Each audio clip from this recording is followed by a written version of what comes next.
കൂടെ വയോധികരായ സഹോദരൻ കൊലപ്പെടുത്തിയതെന്ന് സംശയം. കൂടെ താമസിച്ചിരുന്ന സഹോദരൻ പ്രമോദിനായി തെരച്ചിൽ ഊർജിതം. സഹോദരിമാരെ കഴുത്ത് ഞെരിച്ച് കൊലപ്പെടുത്തിയത് പ്രമോദ് എന്നാണ് സംശയം. പ്രമോദിനെ ഫറൂഖ് ഭാഗത്ത് കണ്ടെന്ന് നാട്ടുകാർ.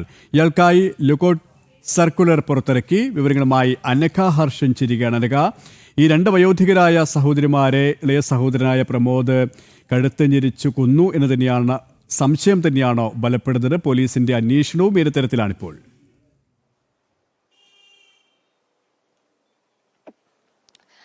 KP, അതായത് ഇന്നലെയാണ് ഈ കോഴിക്കോട് തമ്പ്രത്തട്ട് താഴത്ത് എന്ന് പറയുന്ന സ്ഥലത്ത് വാടക വീട്ടിൽ ഈ സഹോദരിമാരായ വയോധികരായിട്ടുള്ള ശ്രീജയ, പുഷ്പലത എന്നിവരെ മരിച്ച നിലയിൽ കണ്ടെത്തിയത്. തുടർന്ന് പോസ്റ്റ്മോർട്ടം റിപ്പോർട്ടിലാണ് ഇവർ കൊല്ലപ്പെട്ടതാണ് എന്ന വിവരം പുറത്തു വരുന്നത്.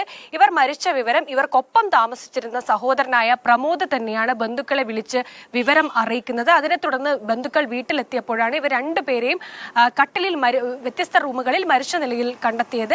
അതിനുശേഷം ഈ സഹോദരനായ പ്രമോദ് ഫറൂഖ് ഭാഗത്തേക്ക് പോയിരുന്നു. അവിടെ വെച്ചാണ് ഇയാളുടെ ഫോണും സ്വിച്ച് ഓഫ് ആയിരിക്കുന്നത്. അതിനുശേഷം പ്രമോദിനെ കുറിച്ച് യാതൊരു വിവരവും ഇതുവരെ ലഭിച്ചിട്ടില്ല എന്നതാണ്. ഈ സാഹചര്യത്തിലാണ് ഈ പ്രമോദിനായി ചേവായൂർ പോലീസ് ലുക്കൌട്ട് നോട്ടീസ് പുറപ്പെടുവിച്ചിരിക്കുന്നത്. ഇയാളെ എവിടെ കണ്ടാലും കൃത്യമായി പോലീസിന് വിവരം അറിയിക്കണം എന്നാണ് പോലീസ് പറയുന്നത്. ഈ സംഭവവുമായി ബന്ധപ്പെട്ട് ഏറെ നിർണായകമായത് ഈ പ്രമോദിലേക്കാണ് എല്ലാ രീതിയിലുമുള്ള അന്വേഷണം പോകുന്നത്. ഈ പ്രമോദ് സഹോദരിമാരെ കഴുത്ത് ഞെരിച്ച് കൊലപ്പെടുത്തിയതിനു ശേഷം വീട്ടിൽ നിന്ന് കടന്നു കളഞ്ഞതാകാം എന്നൊരു സംശയമാണ് പോലീസിനുള്ളത്. മാത്രമല്ല, ഈ പ്രമോദ് വീടിനടുത്തുള്ളവരോടൊക്കെ തന്നെ ഈ പ്രായമായ സഹോദരിമാരെ നോക്കാൻ കഴിയില്ല, മറ്റാരും കൂട്ടിനില്ല എന്നതടക്കമുള്ള കാര്യങ്ങൾ കുറച്ച് ദിവസം മുൻപ് പറഞ്ഞിരുന്നു. പോലീസും ഈ നിഗമനത്തിൽ തന്നെയാണ് എത്തുന്നത്. അതായത് പ്രായമായവരാണ്, ഒരാൾ കട്ടിലിൽ തന്നെയാണ്, കോവിഡ് വന്നിട്ടുണ്ട് രണ്ടുപേർക്കും. അതിനെയൊക്കെ തുടർന്ന് വലിയ രീതിയിലുള്ള പ്രായാധിക്യവും അതുപോലെ തന്നെ അസുഖബാധിതരാണ് ഈ പുഷ്പലതയും ശ്രീജയ എന്ന് പറയുന്ന ഈ രണ്ടുപേരും.